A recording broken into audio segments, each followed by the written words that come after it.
All right, so there you go. That's at least one of the several reports that speaks about the budget. We've got different ministries, departments, agencies going in there to defend their budget.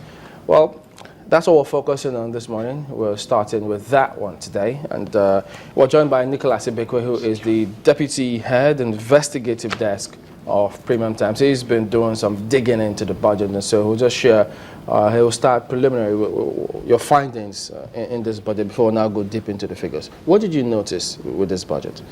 Okay, the first thing I noticed about the budget is that, one, it's a very poorly written budget, okay? But the thing about the budget is that it is drafted on the template of previous budgets.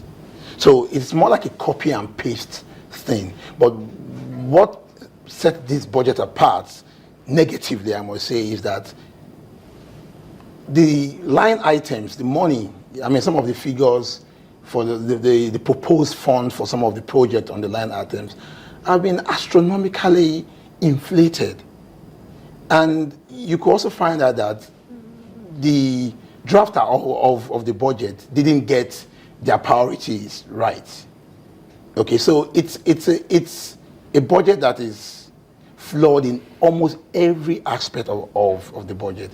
And my own suggestion would be that I know the National Assembly is looking at the budget right now and trying to play its oversight role. I mean, we also heard that the Minister of Health was denied, said rat must have sneaked something into the budget, which was ridiculous. But the fact of the matter is that I think the presidency, and we'll get back to that if we have time, because from my own investigation is that the budget for the presidency by far is the most flawed. So I don't understand when the presidency comes around and say that, civil servants, there's a budget mafia.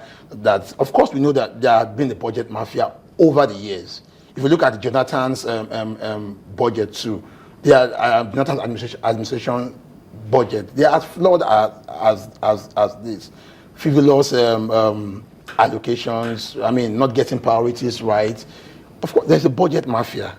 And you call this, you say it's a special report, and you titled it Inside the Massive Fraud in Buhari's 2016 Budget. When you say fraud, what do you mean by that?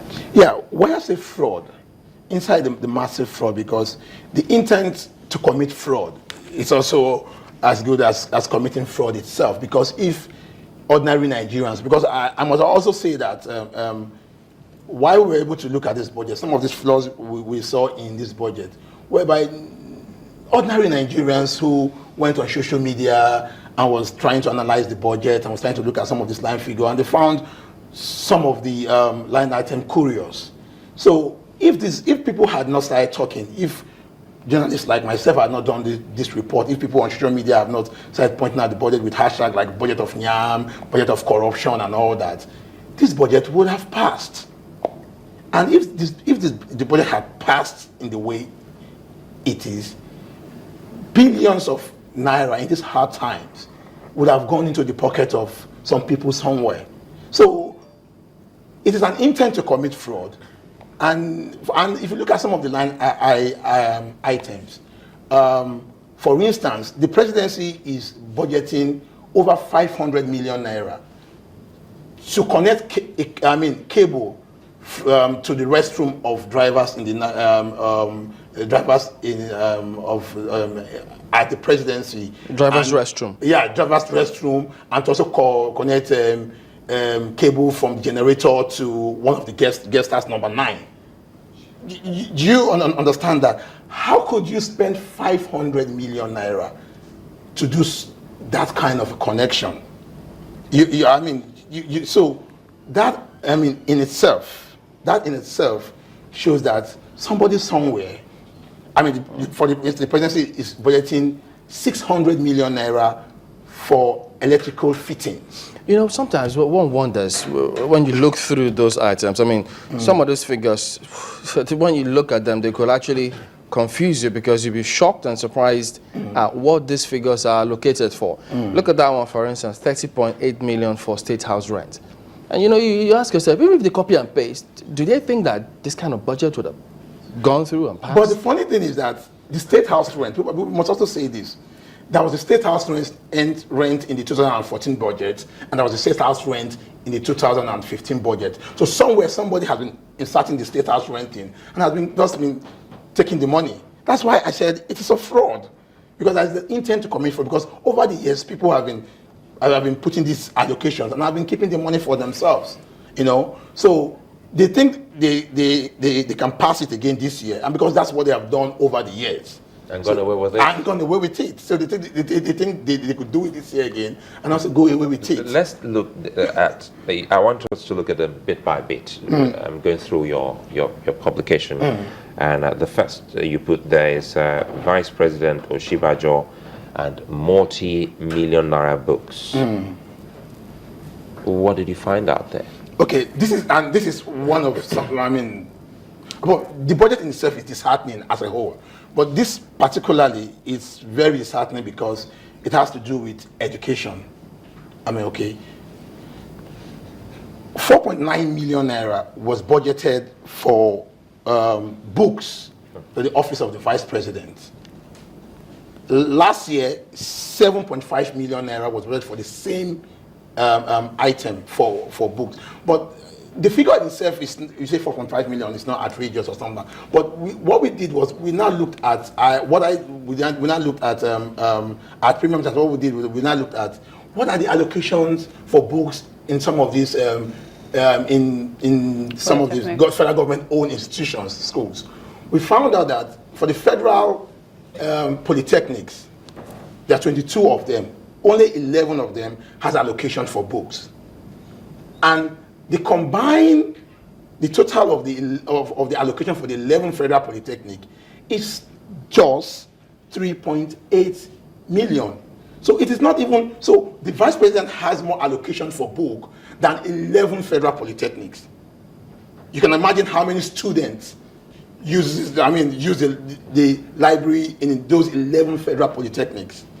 The Vice President's office has more allocation for book. I also found out that in all federal government-owned educational institutions, only 2 has more allocation for books than the allocation given to the Vice President of office. And this is just the Federal University of Technology, Owerri, that has over 6 million naira allocation, and the National Open University also has an allocation of over 6 million naira. So, I mean, if this is happening, we begin to wonder, what is the priority?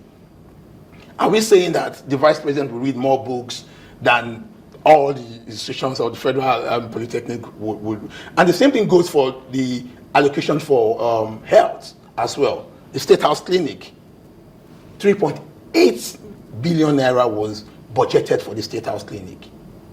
They were going to, they plan to build a VIP wing. Now, if you look at that, the teaching hospitals, all the teaching hospitals, have almost 780 something million naira less allocation for capital projects than has been budgeted for the State House Clinic. So, I mean, when you look at this thing, you wonder, are we running a government to make politicians and government officials, and how many people actually use the State House Clinic, if you wanted to ask me? The President, the Vice President, his family, and some of his personal staff and ISROC staff, that's all. Did you try to find out who has been collecting the State House rent? Because we never knew that rent has always been paid for the State House since 2014, 2015, and now this is coming into the 2016 budget. Who is the landlord? Well, that is the question. This is a 1 billion naira question. Everybody is asking, who are we paying to? Are we paying to the families, or are we paying to the ancestors of the Abuja people that own that owns the land. Who are we paying that money to?